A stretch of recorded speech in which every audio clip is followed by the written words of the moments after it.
Welcome back, everybody. We're doing another episode of Indie Reads Aloud. We were in season 4, over 200 episodes already. We're having a great time.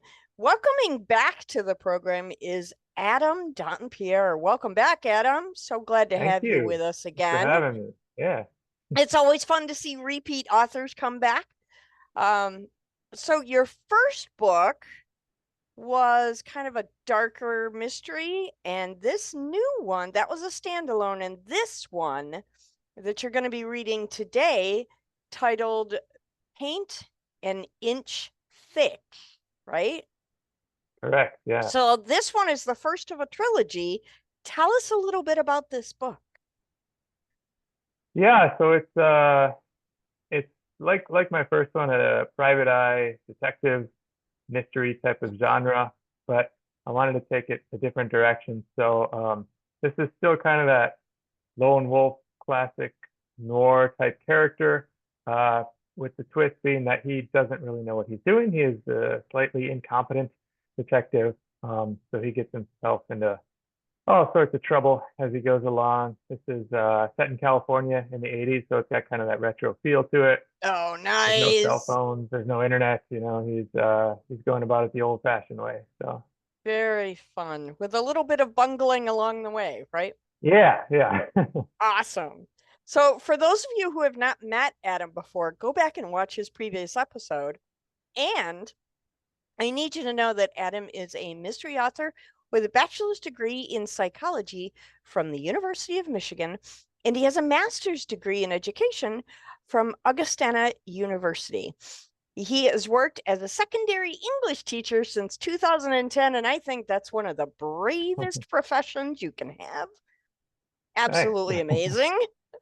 Adam lives in northern Michigan with his fiance. Still fiance, or have you married yet? Yeah, getting married in July, so that's coming up. Yay! So his fiance Riley, their dog Pilot, their cat Max, and in his free time he enjoys playing guitar and tennis, although not simultaneously, which I think is probably a wise choice. Little joke for the blurb, yeah. Yeah. Um, so this has got to be an exciting time for you. You have a new release for a new book. Hmm. You're in process of writing book 2 and you're planning a wedding. Yeah, a lot going on. That's craziness. Busy time, Um, yeah. so where did you get the idea for this story? Like you mentioned, my first book was pretty dark and kind of in that X-Files type of genre where there's monsters and science fiction and all that. And I was just trying to get into different headspace, try something new. So I still like that genre. I like that private eye type of character. And then I said, all right, well, how can I take it a different direction? So the first book was third person, multiple character point of view. And this is much more in that Raymond Chandler, Dashiell Hammett style, where it's all first person.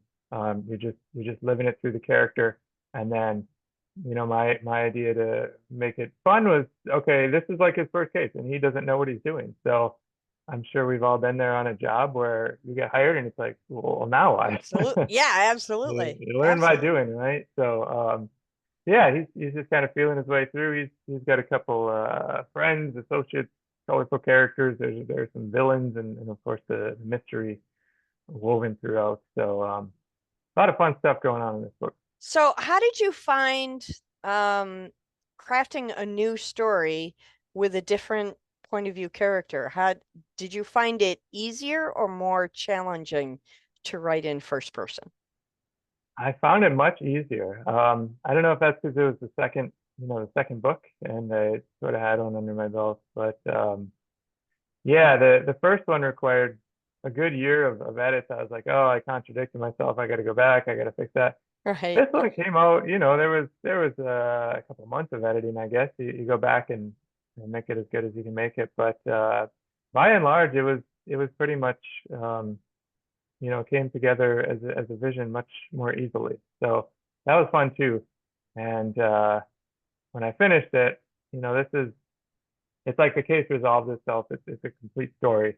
But that's when I said to myself, like, okay, I think I can do more here. um, the first book was very much done at the end of that, but I was like, all right, well, let's throw them in another case and see how Awesome. that develops. And yeah, Very so that fun. led to the trilogy idea. Well, all the best PIs always have case after case after You case, gotta, right? yeah, that's right. You So gotta hang in there. you'll have a lot more material to work with, I'm sure. Yeah, trilogy at least. I am really excited to hear you read this, especially since it is a departure from the first book. So we get to Mhm. hear another little slice of your imagination. And I'm sure you remember from last time how much I love that. So Yeah. when you are ready, sir, please take the microphone and read aloud. All right. So this is the very beginning of the book. Chapter 1. I stood balancing precariously on a chair in my home office when an unexpected visitor knocked on the door. Come in, I said, pushing myself upward on my left leg and stretching my right arm out as high as I could. Still, I ended up a little short of what I was after. The door opened behind me. I heard a woman's voice say, "Oh my." Not quite what she had expected to see when she entered the office of a private eye for hire, I guess. But that was only fair. I turned my head back towards her, which sent my equilibrium spinning even further awry. That was all it took. I felt my feet go skittering across the chair beneath me. A second later, my arms and legs spun wildly like windmill blades in overdrive. The chair going one way and my out-of-control body the other, I collapsed with a cacophonous crash. The landing came suddenly, a far cry from gymnast-like. But I at least ended up on my back and not my neck, with no rogue limbs bent or broken out of shape. The paper towel I had been swiping with fluttered down and landed over my eyes, leaving me in what must have appeared to my new guest as an altogether undignified state. She rushed to my side. "Oh no, are you okay?" "Completely," I said, surprised to find that I almost meant it. More of a startle than anything.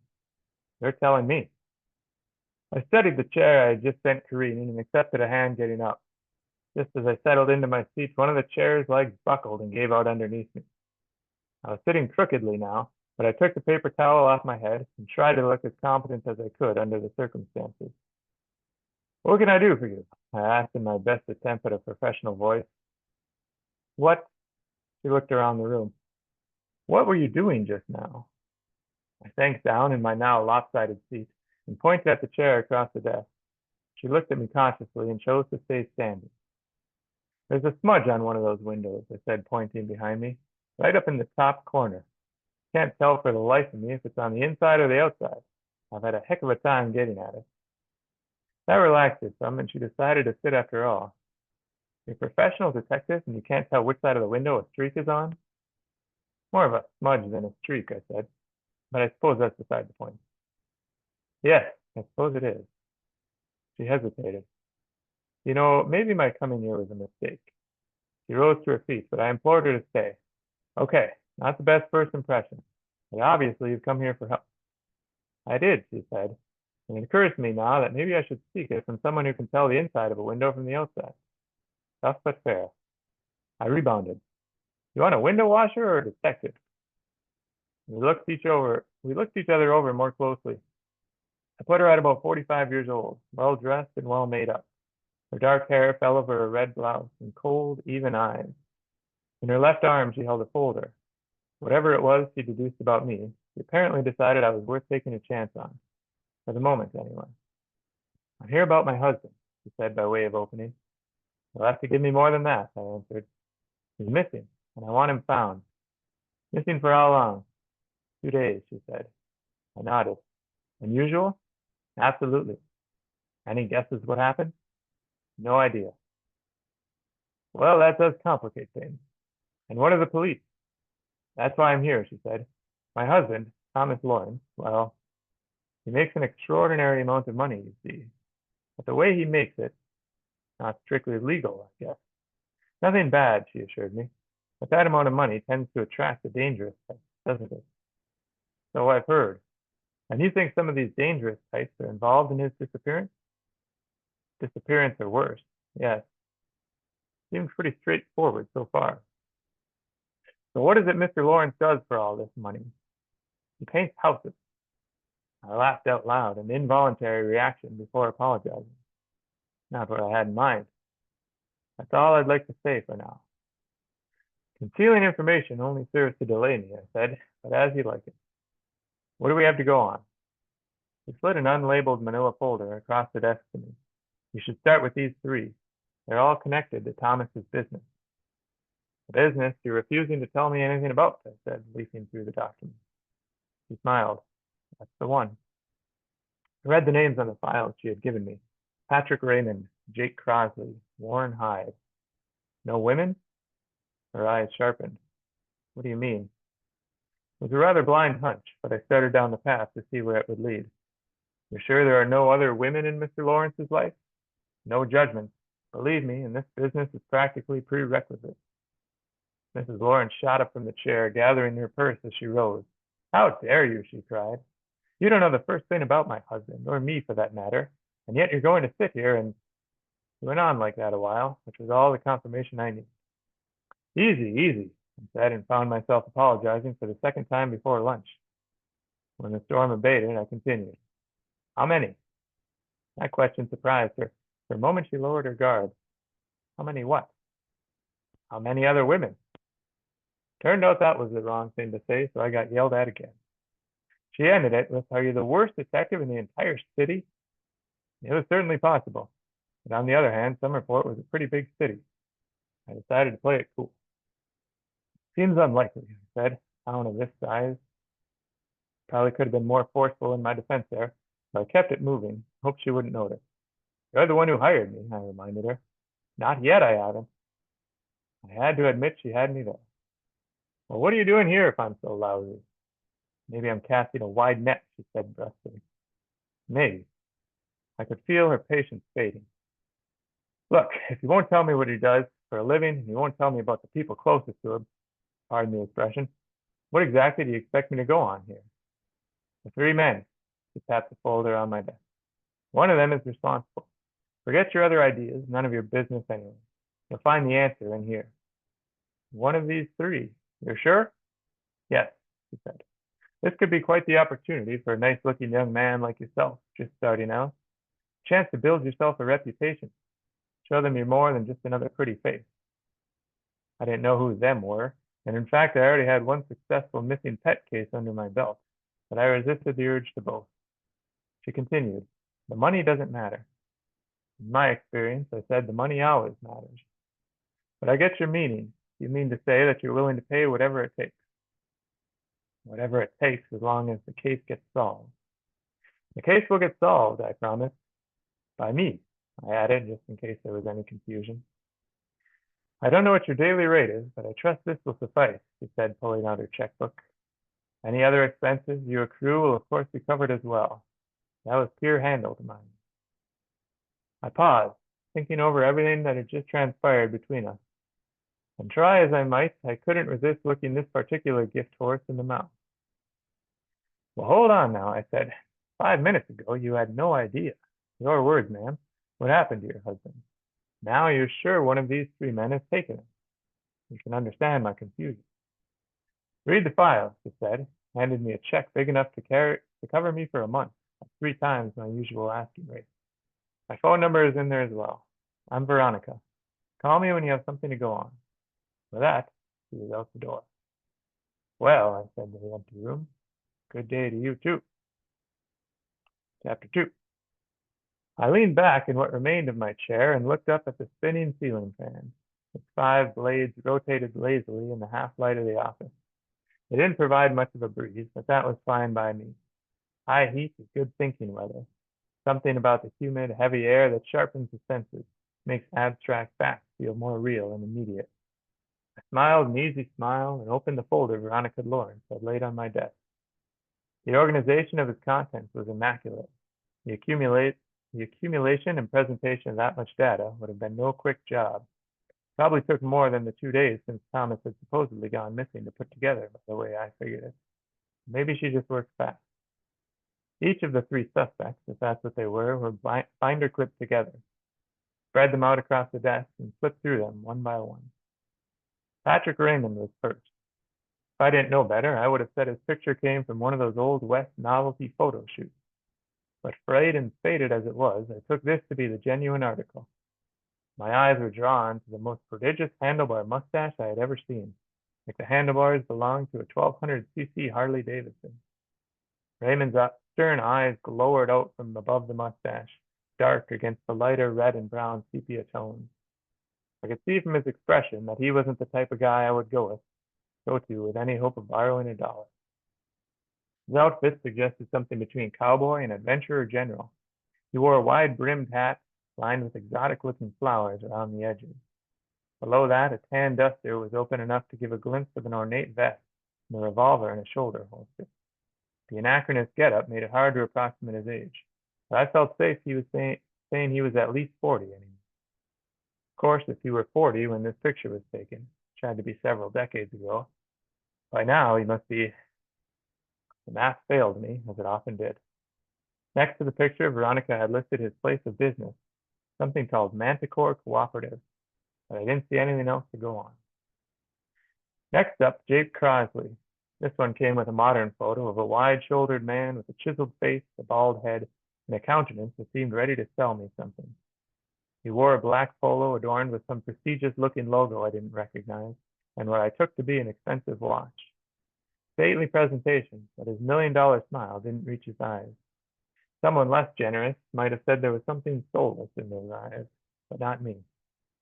The ensuing pages had pictures of his house, business, a couple of whatever the plural of Mercedes is, and even a sizable boat, the premiership. I did my best not to be impressed by Mr. Crosley's lifestyle, but came up short. A cursory glance over the supplemental materials showed that he held a position at Raymond's company, although what an operations manager was, I could only guess. Business and residential addresses followed here, adding to the substantial amount of information Mrs. Lawrence had collected for me. Definitely not a 2-day job, I thought. Third name was Warren Hyde. The sum of Hyde's information amounted to a single page. The picture quality was a significant step down as well, noticeably smaller, resolution on the grainy side. What I could see of his face was remarkably unremarkable, generic even. Dark hair hung over his eyes, which were concealed by a pair of black Wayfarer sunglasses. Scraggly mustache completed the ensemble. Apparently not much was known about this last guy, or if there was, Veronica didn't know about it. No addresses, vehicles, or even known associates. Just the name of a bar, Silver Rabbit. Not much, something of a starting place. After the scant offering on Hyde, she had included a dossier on her husband. Would have been worth starting with, I thought, but at least it was there. The first page was all pictures, a veritable collage, largely solo shots, some with his wife, some with other people. One of them seized my attention. I flipped back a few pages to confirm, and sure enough, one of the photos was Thomas Lawrence and Jake Crosley. Except in the picture, Crosley had a full head of hair. There was a resemblance between the two men. Both were sharply dressed, with stylized hair and mirror-rehearsed grins. A painter, huh? I asked the picture. He didn't look like the type to me, but then I didn't know the guy either. Beyond the photo display, the usual information followed, as it had with the others. More answers and questions at the outset. I'd have to call that unusual. But the central questions loomed heavily. What happened to Thomas Lawrence, and where was he now? I went over the papers again, committing as much of the information as I could to memory, then closed the file. I had a mountain of data in front of me. I had to figure out where to begin my climb. Given its connection to the two of my primaries, I decided to find out what I could about whatever the hell Manticore Cooperative was. Here's where the bigger firms or more experienced independents would have tapped into their resources, either technological or contacts on the ground. I didn't have any of either. That simplified things. With my path forward clear, I set off for the bus stop. So that's kind of the setup there. Okay, I'm hooked. You got me. Awesome. Thank you. So what made you decide to go with a painter as your missing person? So funny enough, the title of this book came first, so that I got the cover with me here. Nice. I like that. Yeah, so it's very colorful and kind of neon and like I said, retro vibe, California. But I wanted to combine kind of that typically darker detective genre with basically a comedy, almost like a parody. And I was reminded of the quote from Hamlet where he's talking to the skull, and he says, "Gets my lady's chambers, tell her paint an inch thick. For this favor she must come." Uh, just the combination of like the most morbid thing possible with Yeah. like, make her laugh at that, like a joke at the same time. So I had the title first, and then there was a missing man, and I was like, all right, so how can this make sense about the book? So yeah, he's a painter, and our detective finds out some more details on what that means specifically, and how it connects to I, all I these think other it's guys. I think it's very, very cool that everything always comes back to Shakespeare in one form or another. So Yeah, congratulations on connecting readers with that. I really love that. that's Uh, that's my idea for the trilogy. They're all gonna have a title from Hamlet. Wonderful. I like that so much. Hamlet is my favorite of his tragedies. Oh yeah, it's amazing. Yeah, it's good stuff. Um, which side character or subplot character in this book is your favorite? Can you tell us a little bit about that character without giving away too much of the story? Yeah, yeah, and this has matched a lot of the reader feedback so far as well. So Eddie London is the name of the detective, which he's operating under a pseudonym. There's kind of a lot that goes into that, but he he's got a friend who works at the dock, and he's going to hook him up with a fake ID. And he's just one of these friends who he's not clear what his job is exactly. He's just he's very resourceful. What he's doing might be legal. It might be illegal. Um, but he's always got a plan. He's always got a scheme. So his name is Tony, and he's just this boisterous, again, kind of clownish buffoon character, but with an edge to him when the time calls for it too. And there's kind of this buddy cop dynamic between Eddie and Tony, which plays into a lot of the humor too. Very fun. Very fun. And this is a brand new book, just came out in January, right? Yeah, yep. It's a brand new baby book, so everybody should run out and look for it. It's Paint an Inch Thick. Adam Dompierre, thank you so much for joining me again. I love Thank you. having This you is on the fun. program. You always bring me such great little snippets. Thank you Much so much. appreciated. Any idea when the next book is going to come out? Do you have any Yeah, so target date release dates? I mean, I just passed 50,000 words in the rough draft. Fantastic. So yeah, it's coming along. Kind of like I was saying, I don't know, this character, this setting, comes pretty quick when it comes. Um, so I'm shooting for 2026. There's a lot, to do between finishing the first draft and having it out in the world. But Absolutely, I know. yeah, for Well, sure. congratulations on your upcoming wedding. Thank I you. hope I hope your summer goes gently, and Yeah, we will see you again when you get the next book out. Thank you so much for joining me today. definitely. Thanks for having me. Yeah, enjoyed it.